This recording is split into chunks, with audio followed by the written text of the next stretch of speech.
Vaya cómodo hace rato la pelota. Va a tirar como una corta. Solamente dos pasos. Solamente dos pasos de distancia. Entonces el árbitro. Y va Javier. Le mira fijamente a Aguilar. ¡Gol! ¡Javier! ¡Gol!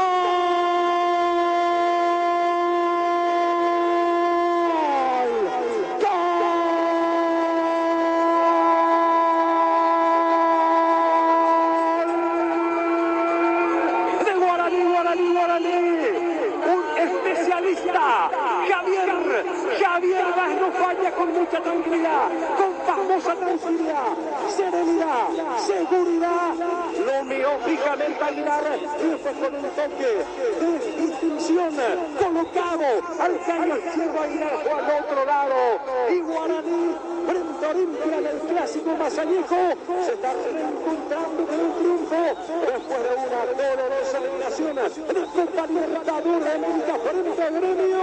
La herida abierta por Gremio, lo está curando Guaraní en el clásico mazañejo del fútbol paraguayo.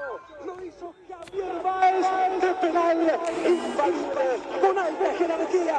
Guaraní 1, Olimpia. Metió el centro, segundo palo arriba. Nadie cabecea, el remate en el rebote. ¡Gol! Fer. Gol de Guaraní. ¡Gol!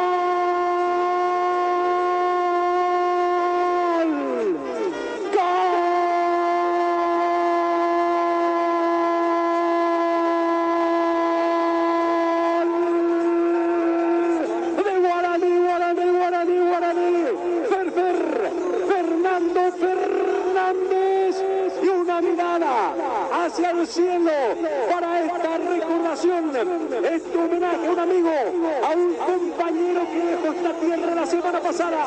Aranda entró con la casaca 13 justamente para este homenaje preanunciado. La pelota viajó contra el área, no apareció ni una cabeza de Olimpia para desviarla, la tomó Fer, la colocó en la ratonera en la esquina, puede Aguilar, no puede desviar y Fer con homenaje.